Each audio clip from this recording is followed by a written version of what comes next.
हमारी बात पार्लियामेंट में जाएगी, हमारी बात कोर्ट में जाएगी और उस वसीम रिजवी कुत्ते को, उस हराम के पिल्ले को फांसी के तख्त तक चढ़ाया जाए। फांसी दो, फांसी दो, वसीम रिजवी को फांसी दो। आपके वफादार है उलमाए देवबंद, इस्लाम के गमखान है उलमाए देवबंद। आका के वफादार है उलमाए देवबंद, इस्लाम के गमखान है उलमाए देवबंद। अस्सलामु अलैकुम वरहमतुल्लाहि वबरकातुह। नाज़रीन, अगर आप हमारे चैनल में नए हैं तो हमारा चैनल यस सर चैनल को सब्सक्राइब करें और बेल आइकन को दबाएं ताकि नए नए वीडियो अपलोड होते ही आप तक नोटिफिकेशन के ज़रिए पहुंच सके। जज़ाकल्लाह। अस्सलामु अलैकुम वरहमतुल्लाहि वबरकातुह। नाज़रीन, आज 2 दिसंबर 2021 है। आज हमारा वीडियो बनाने का मकसद है कि जो वसीम रिजवी कुत्ता कमीना नालायक जो कुरान को बदलने की कोशिश करके कुरान को बदलने के बारे में सोचा है, इसके बारे में आज जमीयत उलमा गोकाक के जानिब से मनवी दिया जा रहा है। देख सकते हैं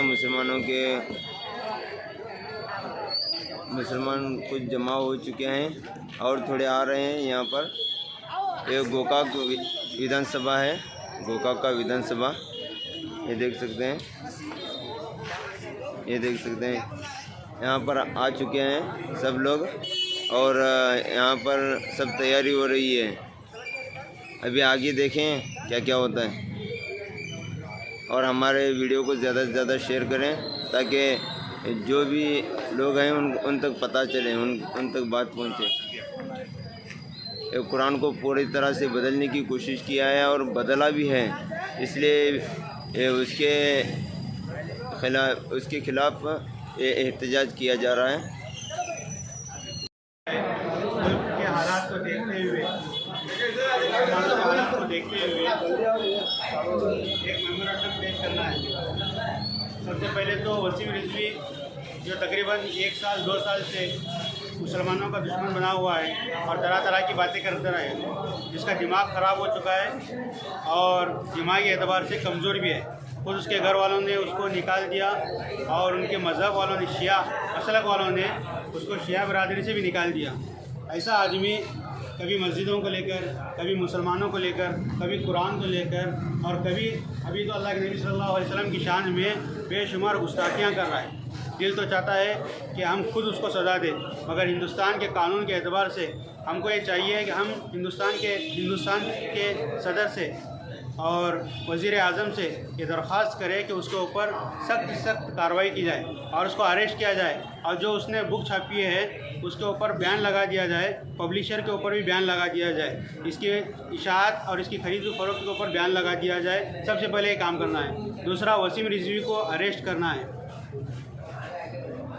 वसीम रिजवी को भी अरेस्ट करना है। और इसके साथ साथ में एक नरसिम्हानंद स्वामी भी है जो हमेशा हुजूर की शान में और मुसलमानों की शान में गुस्ताखी करते रहता है, उसको दोनों को मिलाकर अरेस्ट करके उनके ऊपर UAPA का केस दाखिल करना चाहिए, क्योंकि हिंदुस्तान के जो अमन और शांति का गहवारा है यहाँ पर नुकसान करने और फ़िरका फसाद करने के लिए ये दोनों मिलकर लोगों को भड़का रहे हैं। तो हमारी मांग है कि इन दोनों को अरेस्ट करें और इनके ऊपर UAPA का केस दाखिल करें। इसके साथ साथ जो त्रिपुरा में फसादात हुए और वहाँ पर मुसलमानों के घरों को जलाया गया, उसके ऊपर सख्त कानूनी कार्रवाई की जाए और इसके साथ साथ जो मस्जिदों को तोड़ा गया है उन मस्जिदों को बनाया जाए। ये हिंदुस्तान हमारा हिंदू मुस्लिम का एक गहवारा है, यहाँ पर सब मिलजुल कर रहना है। किसी को तकलीफ़ देने का, इस मुल्क में किसी को तकलीफ़ देना, किसी के मज़हब को और किसी के मसलक को गाली देना एक नहायत ही जुर्म करार दिया जाता है। तो इसलिए हमारी हुकूमत से दरख्वास्त है कि ये जो फ़िरका वाराना फसादात और आपस में लड़ाने की जो साजिशें कर रहे हैं, इनके ऊपर सख्त कार्रवाई की जाए।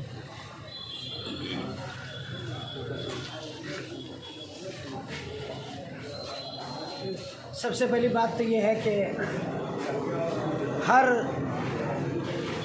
हर मज़हब के लोग हमारे नबी से मोहब्बत करते हैं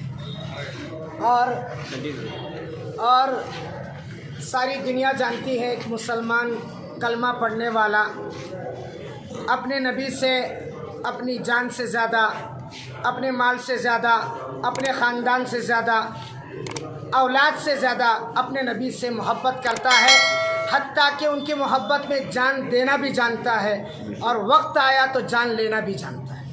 इसलिए कि मुसलमान हर चीज़ बर्दाश्त कर सकता है, लेकिन अपने नबी की शान के ख़िलाफ़ कोई बात करे ये मुसलमान बर्दाश्त न किया है न करेगा इंशाअल्लाह। हमारा यहाँ जमा होने का सिर्फ एक ही मकसद है कि हमारे हिंदुस्तान के जो कवानीन हैं, हमारा जो दस्तूर हिंद है, हमारा जो संविधान है, हमें ये इजाज़त देता है कि तुम हिंदुस्तान के कानून का पालन करो, उसका एहतराम करो। इसलिए हम अपनी हुकूमत पर, अपनी अदालत पर भरोसा करते हैं। जिस हराम के पिल्ले ने हमारे नबी की शान में गुस्ताखी की है, उस कुत्ते को हम बता देना चाहते हैं कि तू किसी भी बिल में घुस जा, मुसलमान ये शान रखता है तुझे कहीं से भी घुसकर तुझे मार सकते हैं। लेकिन हमारा हिंदुस्तान का कानून, अल्लाह की कसम, हमारी हिंदुस्तान की अदालत, हमारा संविधान हमें ये कहता है कि मुसलमानों हिंदुस्तान की हुकूमत का इकराम करो, एहतराम ना करो। हमारे नबी ने फरमाया इनके माबूदों को, इनके भगवानों को बुरा भला मत कहो, उनका इकराम करो, उनका एहतराम करो। इसलिए हमको कहा अगर तुमने उनके बड़ों को बुरा कहा तो वो तुम्हें बुरा भला कहेंगे, तुम्हारे नबी को बुरा भला कहेंगे, तुम्हारे अल्लाह को बुरा भला कहेंगे। इसलिए आज कई मरतबा हम माशाल्लाह हमारे तहसीलदार साहब के पास आते हैं और उनको सर्टिफिकेट देते हैं, मेमोरेंडम देते हैं। क्यों देते हैं? कि हमें उम्मीद है, हमें भरोसा है, हमें कॉन्फिडेंस है कि हमारी बात पार्लियामेंट में जाएगी, हमारी बात कोर्ट में जाएगी और उस वसीम रिजवी कुत्ते को, उस हराम के पिल्ले को फांसी के तख्त तक चढ़ाया जाए। फांसी दो, फांसी दो, फांसी दो, फांसी दो, इसलिए हम हुकूमत से दरख्वास्त करते हैं ऐसे जो मिलनसार कौम को मिलजुल कर रहने वालों में दरार पैदा कर दें, ऐसे कुत्तों को सख्त से सख्त सज़ा होनी चाहिए। और हम तहसीलदार साहब से कहते हैं जितना जल्दी हो सके ये जो हमारी दरख्वास्त है, ये जो मेमोरेंडम है, सारे नौजवान आए हैं, हमारे तहसीलदार साहब ने कहा कि देखो ज़्यादा मजमा जमा ना करो, इलेक्शन का मौका है, हम उनकी बात का एहतराम करते हुए मजमा हमारा थोड़ा है, लेकिन हमारी दिल की धड़कन, एक एक दिल की धड़कन ये कह रही है कि अगर वसीम रिजवी को सज़ा न मिली तो ऊपर एक बैठा हुआ है पार्लियामेंट, उसका भी बहुत बड़ा है, वो भी सज़ा देने वाला है। और आप सबको मालूम है, पूरी दुनिया को मालूम है कि अगर इंसानों ने सज़ा नहीं दी तो इंसानों का रब सज़ा देता है। इसलिए हम उस कुत्ते को, हराम के पिल्ले को बताना चाहते हैं हम हिंदुस्तान के कानून पर बहुत भरोसा करते हैं। इसलिए बार बार हम तहसीलदार साहब के पास आते हैं और ऐसे शरीरों के ख़िलाफ़ जो है वो मेमोरेंडम देते हैं और जो है सर्टिफिकेट देते हैं। और हमें उम्मीद है ये हमारी दरख्वास्त वहाँ पहुँचेगी इंशाअल्लाह और उस कुत्ते को सज़ाए मौत सुनाई जाएगी इंशाअल्लाह। भाई देखो माशाल्लाह बात तो सारी मुकम्मल हो गई, बात की गुंजाइश नहीं है। हाँ, एक दो चीज़ें हैं कि माशाल्लाह कानून के हिसाब से कार्रवाई होगी, इसके लिए हम पुरअमन तरीके पर जमा होकर दे रहे हैं। हमारी शरीयत का भी तकाजा है। अल्लाह के नबी ने फरमाया ला युमिनु अहदुकुम हत्ता यकून हत्ता अकून इलैहि अहब्बु मिन वालिदिही व वलदिही वन्नास अजमईन। जब तक सारी कायनात से ज़्यादा मैं महबूब न हो जाऊँ उस वक्त तक कोई ईमान वाला नहीं हो सकता। इसलिए जमीयत उलमा हिंद की जानिब से हमें मेमोरेंडम तहसीलदार साहब को पेश कर रहे हैं और ये गुजारिश करते हैं कि जल्द से जल्द इसको आगे भेजा जाए, इस पर कार्रवाई हो ताकि ऐसे शरीर लोगों पर हुकूमत शिकंजा कस सके और आइंदा कोई ऐसा फितनेबाज जो हिंदुस्तान के लोगों को बांटना और तोड़ना चाहता है, ऐसे लोगों पर रोक लगाई जा सके।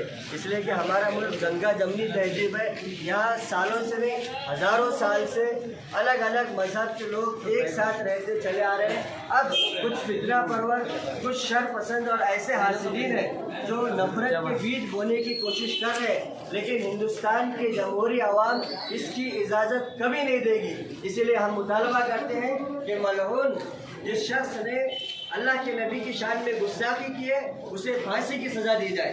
इसी दरख्वास्त के साथ हम तहसीलदार साहब को मेमोरेंडम पेश कर दें।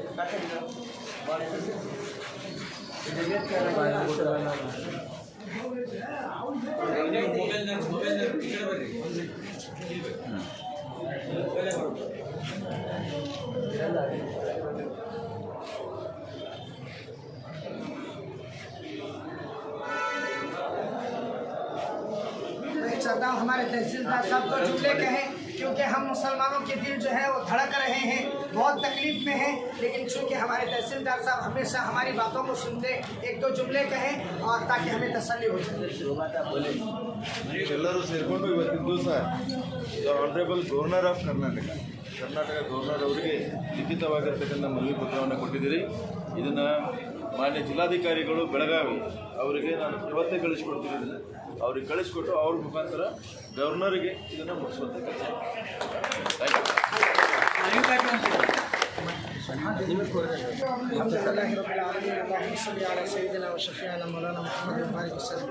अल्लाह तुझे मालूम है हम तेरे नबी की मोहब्बत में जमा हुए हैं। अल्लाह हम तेरे नबी की मोहब्बत में जमा हुए हैं, एक भरोसे से जमा हुए हैं। अल्लाह इसमें हमें कामयाबी अता फरमा।